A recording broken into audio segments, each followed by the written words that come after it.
A seccional de São Paulo da OAB, Ordem dos Advogados do Brasil, deu início aos trabalhos de uma comissão de estudos que vai propor uma reforma do judiciário brasileiro. O grupo é formado por ministros aposentados do STF, ex-ministros da Justiça e juristas do mundo acadêmico e deve propor, no início do ano que vem, tanto mudança na legislação quanto nos procedimentos dentro do judiciário.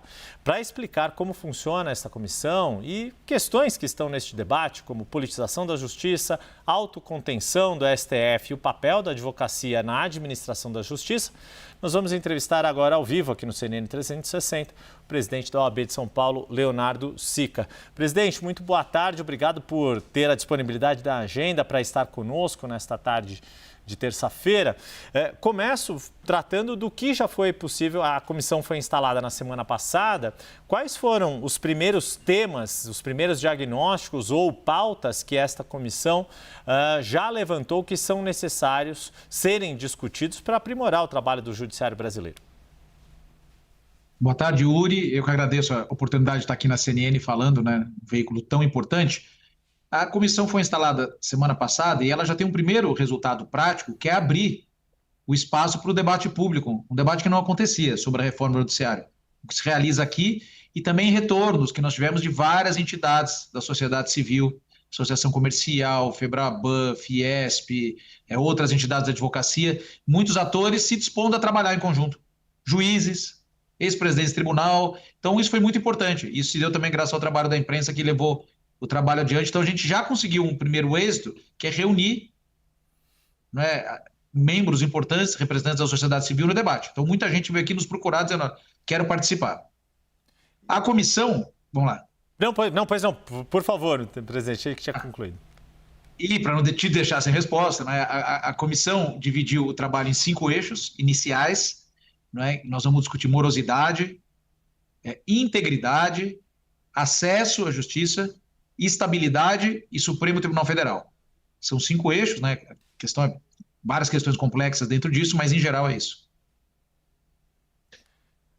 Pois é, presidente, o senhor mencionou o Supremo Tribunal Federal como um dos eixos, porque a Corte, a gente tem acompanhado isso, quem acompanha não só o judiciário brasileiro, mas a política brasileira, nota dos últimos mais de uma década para cá, ou para a gente ter um marco temporal bem relevante, a última reforma do judiciário lá de 2004 para cá, o protagonismo que o Supremo assumiu em questões políticas é inegável. Os próprios ministros reconhecem isso, seja porque o Supremo é provocado a se posicionar em disputas políticas, seja porque acabou tomando decisões que têm efeitos políticos práticos e acabam sendo contestados por este ou por aquele lado. Nesse aspecto específico, qual é a percepção do senhor de como o Supremo está disposto a enfrentar esta situação, a debater esta situação e tratar daquilo que muitos dos seus integrantes ou dos integrantes aposentados reconhecem, que é necessária uma autocontenção do Supremo por ser, como diz a Constituição, o último dos 3 poderes. A Constituição não por acaso trata em legislativo, executivo e judiciário. O Supremo Tribunal Federal tem o papel de defender a Constituição, tem o papel de defender a nossa democracia e fez isso com firmeza nos últimos anos, mas esse alargamento de competências do Supremo faz mal à Corte, né? Os ministros que estão aqui conosco, o ministro Ellen Grace, o ministro César Peluso, estão consoante. A ministra Carmen Lúcia deu uma entrevista no dia seguinte, endossando a ideia da OAB São Paulo, saiu inclusive na CNN. A última notícia que eu vi aqui no seu noticiário, que o IOF vai ser discutido pelo Supremo Tribunal Federal. Ou seja, o Legislativo e o Executivo estão decidindo sobre imposto, uma questão política, uma questão importante, que nós já vimos que vai terminar no Tribunal. Não é que não é o lugar para ser discutido isso.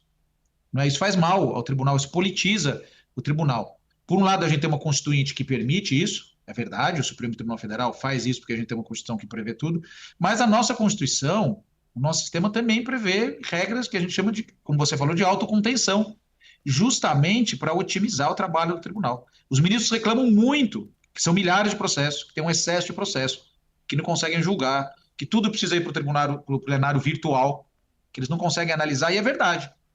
Então, se tem um excesso de processos lá, a gente precisa reduzir. Presidente, deixa eu trazer o Theo Cury, nosso analista de política especializado em judiciário lá de Brasília, para também participar da entrevista. Theo Cury, Leonardo Sica, presidente da OAB de São Paulo, te ouve.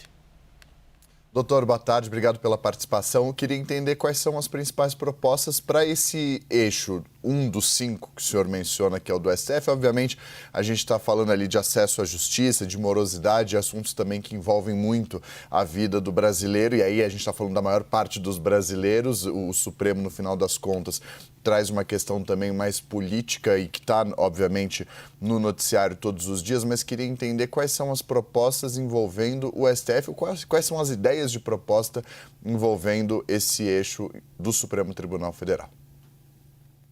Posso falar em ideias de propostas, né? O trabalho começou há apenas uma semana, então as propostas vão se amadurecer ainda. Mas uma ideia bem clara é justamente a redução dessa competência criminal do tribunal, que é o foro privilegiado, que assim a população conhece, né? O Supremo Tribunal Federal se tornou um grande tribunal penal, um grande tribunal criminal, passa grande parte do seu tempo fazendo julgamentos criminais, com isso deixa de apreciar matéria constitucional por uma questão de tempo, por uma questão de recursos, né? Julga muitos políticos, e quem julga muitos políticos fica muito próximo, excessivamente próximo da classe política, então a gente acha que tem que ter um ajuste nessa regra, que nos últimos anos variou muito, a regra variou muito, foi maior, menor, mais larga, e agora, esse ano, o Supremo Tribunal Federal deu um entendimento alargando a competência, né? Até os parlamentares, depois do mandato, se praticarem um crime durante o mandato, pode ser julgado. Isso vai prolongar a possibilidade de julgamentos criminais ao infinito. Nós vamos ter uma corte constitucional que julga crimes, não é? E outra parte também é a questão de regras de imparcialidade, né? Nossa legislação não é boa, ela não tem muitas regras de imparcialidade, né? E a grande imagem do judiciário é o quê? O judiciário é o poder neutro, imparcial, né? Que fica distante das partes. Então a gente precisa ter regras de imparcialidade, de suspeição, não é? Aquelas regras que garantam que o ministro, o desembargador, o juiz estão julgando aquelas causas, né, de maneira distante das partes. E a gente precisa, não é, de regras mais claras de imparcialidade. Para garantir a imparcialidade, são regras abstratas. Não é dirigida a ninguém, não é uma crítica dirigida a ninguém, mas a gente precisa dessas regras. Pois é, presidente, como a gente explicou aqui, tem o foco do trabalho, né, o objetivo do trabalho no início do ano que vem, ali por volta do fim do primeiro trimestre do ano que vem, é ter um anteprojeto que seja discutido pelo Congresso Nacional, imagino que por meio de emenda constitucional, pelo tamanho das questões, me parece que exigiria mudança na Constituição, mas também há um anteprojeto de procedimentos que aí é submetido ao Supremo Tribunal Federal, que vai estar sob a presidência do ministro Edson Fachin. Eu mesmo trouxe a informação que o senhor já pôde ter uma primeira conversa com o ministro Edson Fachin no próprio dia de instalação da comissão e também teve uma boa receptividade. Nesse sentido, o senhor tem percebido do próprio Supremo Tribunal Federal esta disposição de ter mais clareza, de esclarecer melhor o seu papel perante a sociedade e de encarar uma realidade, né? Não, sejamos francos aqui, uma série de pesquisas de opinião também notam o que o senhor apontou, o alargamento, este excesso de protagonismo de uma corte que é essencialmente constitucional, mas acaba tendo um excesso de volume de trabalho. Claro, a capacidade de autocorreção é uma regra de sobrevivência para toda instituição da democracia. Aqui para a OAB, para o Tribunal, para o Supremo Tribunal Federal. E nós percebemos, né, o ministro Edson Fachin, né, fez aqui um discurso naquele dia, muito voltado a essa capacidade, né? Olha, o Supremo tem que se autocorrigir, como toda instituição humana tem que se autocorrigir, porque é humana e se é humana precisa, né, corrigir rumos de vez em quando. Não é? E está na hora da gente discutir de uma maneira democrática, não é, algumas autocorreções em todas as instituições, em todas as nossas, e nós sentimos sim que há uma disposição, né? A própria ministra Ellen Grace falou aqui na abertura que ela se preocupa muito, né, que que o Poder Judiciário possa perder credibilidade, perder confiança. Né? Isso é muito ruim para a população, isso é muito ruim para a nossa democracia. E o representante máximo da confiança da população no Judiciário, mal ou bem, é o Supremo Tribunal Federal, que é o órgão de cúpula, né, e da onde parte o exemplo. E a gente confia muito que os ministros eles estão abertos à discussão, até porque vai ser uma discussão levada em tom cordial, em tom moderado, né, longe dos extremos. Né? Nós não queremos conversar com aquelas pessoas que querem acabar com o Supremo Tribunal Federal E também não queremos conversar com aquelas pessoas que já acham que o Supremo Tribunal Federal tem que governar o país. Na verdade, nós queremos que o Supremo fique distante desses dois extremos e possa encontrar o seu caminho no meio. Theo Cury. E eu queria entender de que maneira tratar, por exemplo, aí falando de uma justiça que chega a mais pessoas, talvez, que o Supremo Tribunal Federal, que são os tribunais de todo o país, e uma das principais críticas é, de fato, a velocidade que os processos tramitam. O senhor mencionou entre os 5 eixos: Supremo, estabilidade, acesso à justiça, integridade e morosidade. De que maneira, ou quais as ideias que vêm sendo discutidas agora de maneira ainda embrionária com relação à morosidade e como dar uma solução para isso? Então, morosidade é um drama da justiça no mundo inteiro. Não é um privilégio ruim aqui da justiça brasileira. A justiça brasileira sofre mais com isso porque é uma das justiças mais demandadas. Milhões e milhões de processos todos os anos. Então, a gente precisa simplificar processos e precisa empregar bem tecnologia para enfrentar a morosidade. A gente não tem clareza de como empregar bem a tecnologia. Até agora, especialmente depois da pandemia, quando houve um uso acentuado de tecnologia, todas as regras em provimento do CNJ, provimento de tribunais que estão usando a tecnologia, ao nosso ver, estão empregando mal a tecnologia. Estão usando a tecnologia para fazer julgamentos virtuais em excesso, para diminuir as possibilidades de sustentação oral do advogado. Então, a gente quer usar a tecnologia e a gente enxerga na tecnologia, ou seja, na justiça digital, uma via de acesso para um judiciário menos moroso, mais célere. E, importante, a gente tem um investimento enorme em tecnologia, repito, desde a pandemia para cá, e a gente não tem um ganho de eficiência. Então, algo precisa ser discutido.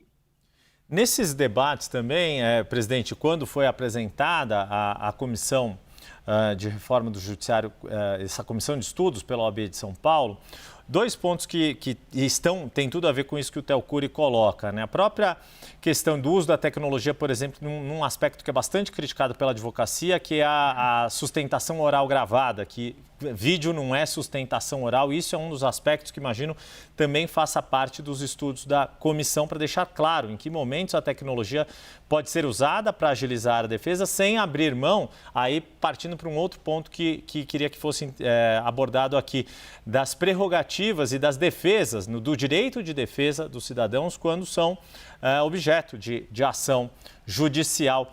Como que esses 2 aspectos estão no escopo da comissão, ou como o senhor imagina que a comissão vai estudar esses 2 pontos, o direito de defesa associado à tecnologia?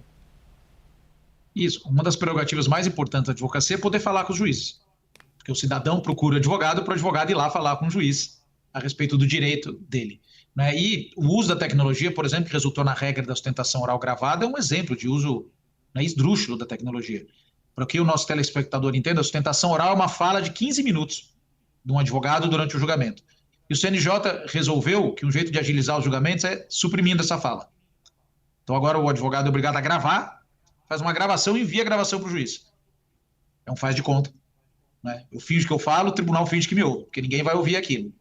E é uma conta que não fecha, porque não é reduzindo 15 minutos no trâmite de um processo, reduzindo 15 minutos no horário de um julgamento, que os processos vão ficar mais céleres. Até porque existe aí um contrassenso. Porque se a ideia é agilizar, e eu envio minha gravação de 15 minutos, se o juiz assistir minha gravação de 15 minutos, ele vai gastar os mesmos 15 minutos que ele gastaria me ouvindo ao vivo. Então eu só posso imaginar que essa regra está sendo adotada porque ninguém vai ouvir os 15 minutos de fala. E aí a gente vai ter, talvez, uma economia de tempo. A gente tem meios tecnológicos com esse aqui, nós estamos falando à distância, mas nós estamos falando ao vivo. Tem o debate. Se você fosse um juiz, eu ia falar: Yuri, olha, eu peço isso, e você responder isso, não. E a gente ia ter um debate. Agora, se eu mandasse um vídeo para mim, para você, a gente não ia ter. A gente ia ter um fase de conta de justiça. Então, a gente vai fincar muito que tecnologia é importante para levar a voz da advocacia para os juízes, não para impedir essa conversa.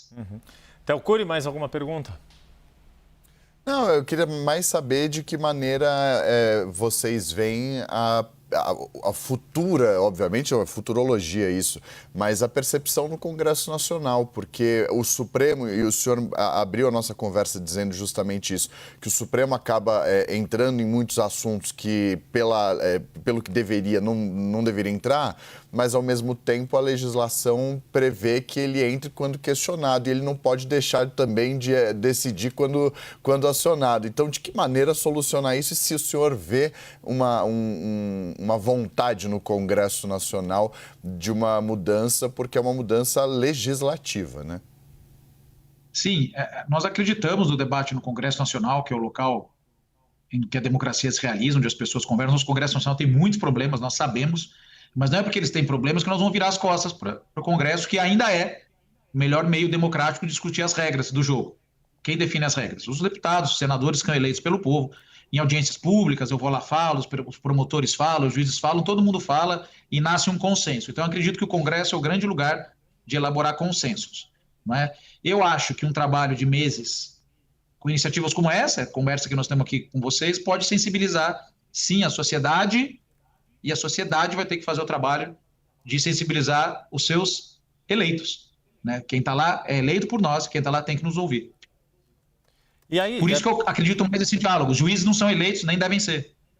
Pois é, e aí até para dar um fecho nesse ponto que o Theo aborda, presidente, poder também liberá-lo para seguir com a sua agenda, um dos aspectos que o senhor colocou ao apresentar a comissão e vários dos outros membros dessa comissão de estudos, como Oscar Vilhena, os ex-ministros da Justiça, Miguel Reale e José Eduardo Cardoso também colocaram alguns dos pontos, a importância de ser um debate institucional, suprapartidário, daí o fato de ter dois ex-ministros da Justiça de governos diferentes, né, de um governo do PSDB, de um governo do PT, e do quanto este debate deve ser racional e não emocional. Queria que o senhor reforçasse, né, e explicasse por que é tão importante que, para esta comissão de estudos ser bem sucedida, este debate seja feito de forma racional e institucional.